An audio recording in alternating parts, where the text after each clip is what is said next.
Games inspired by the work of H.P. Lovecraft are a genre unto themselves. Apart from the long history of Call of Cthulhu games, there are Lovecraft-inspired point-and-click adventures, roguelikes, and puzzle-solving games. Heck, there's even a Tesla versus Lovecraft shooter. The Sinking City fits firmly into the camp of Lovecraft detective tales, with its 1920s jaded private eye investigating an increasingly bizarre series of murders in a city racked by flood.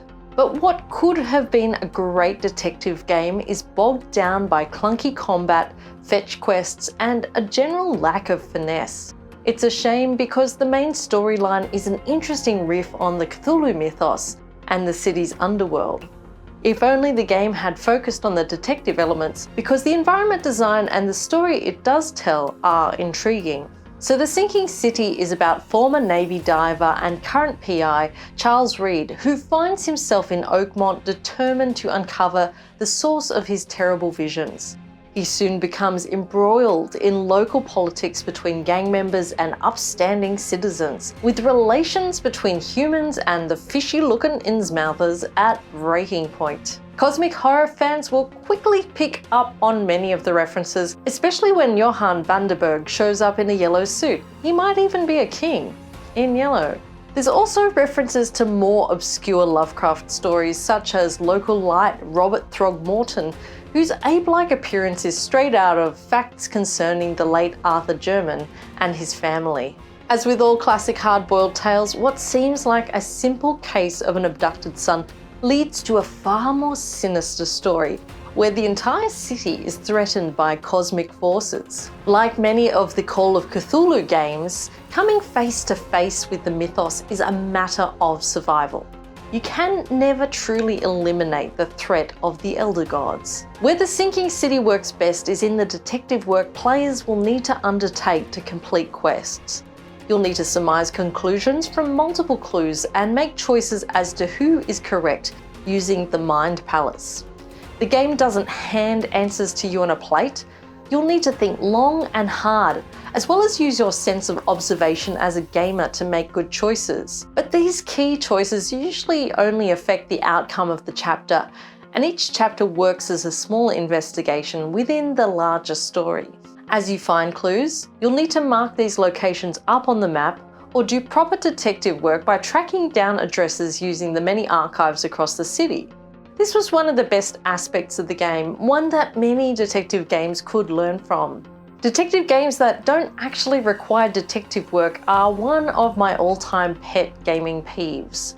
Where The Sinking City falls over is combat. Despite having several weapons to choose from, the aiming system is clunky, locations often hamper enemies, or the monsters themselves are exceedingly slow. Fighting the mythos should be fun. This, alas, is not. Weapons like the machine gun could be useful, but there are hardly enough bullets in the game to let out more than 1 or 2 rounds. I appreciate the challenging resource management here. I mean, you'll be scrounging for bullets in infested areas, but slow monsters mean that it's easier to go for a jaunt through what should be an overwhelming area of combat, instead opening boxes and dodging bloody spit, rather than actually fighting the monsters. Even more difficult is the underwater combat. It seems like the harpoon does nothing here, although it was fun firing pot shots at Dagon into the abyss. Again, you'll walk past monsters repeatedly rather than engage them in combat. It's just so much easier. More frustrating still are some of the hidden clues in the detective scenarios. Once you've cleared a room full of slime-belching monsters, you'll hunt down papers and more arcane items to understand a mystery. General evidence in this game is not so much of an issue, but I got stuck several times searching walls for hidden gateways and secret signs which you can uncover with your supernatural visions. These can be obscure and downright hard to find. The side quests offer little besides the main storyline. Unfortunately, they're predominantly fetch quests, picking up copies of magical tomes or ship manifests. One of the more fleshed out side quests is that of Silence is Golden, where you assist Librarian Joy to quash a supernatural threat. But this need to search for hidden symbols and clues hampered an interesting plotline. The environment design itself is worth mentioning, as the game does a good job of getting you into the Lovecraft vibe. Oakmont is sodden, recovering from a flood, and this is visible in the waterlogged streets and buildings where boats live half in and half out of the water, dead fish lie on the streets, and coral encrusts the walls. You navigate this city both on foot and by boat, as much of the city lies underwater. Unfortunately, much of the animation here lacks finesse. People and places appear out of nowhere or freeze. Characters become locked in animations. Monsters get stuck indoors. One of the major frustrations with the sinking city here is also the lack of discoverability.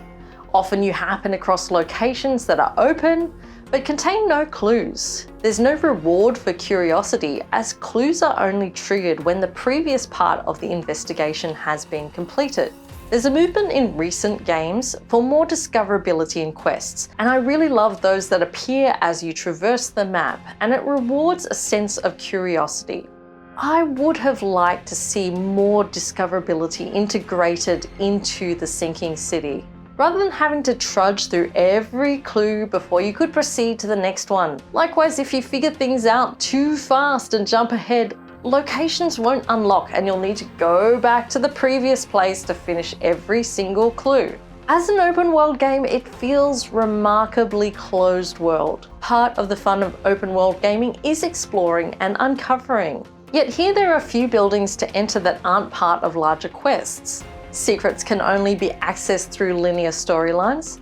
A small peeve here too, the iconography in the menus is too complex for screens, so that it's actually hard to see what the game is asking you to do. Hint, if the symbol is hard to read, it's likely asking you to take a photo. And let's not mention the lack of manual saves on consoles as opposed to the desktop version. So if you really wanted to platinum this game, you would need to play it all again. The Sinking City is a game made of some strong but disparate elements and suffers from too much ambition in its scope. Its lack of finesse and poor combat experience let down what are otherwise solid detective elements in an intriguing storyline. The Sinking City is one for the die-hard Lovecraft fans only. I'm Kat Clay. If you like talking about cosmic horror, weird stuff, video games, TTRPGs, and just general nerdery, please do hit subscribe. And thanks so much for watching.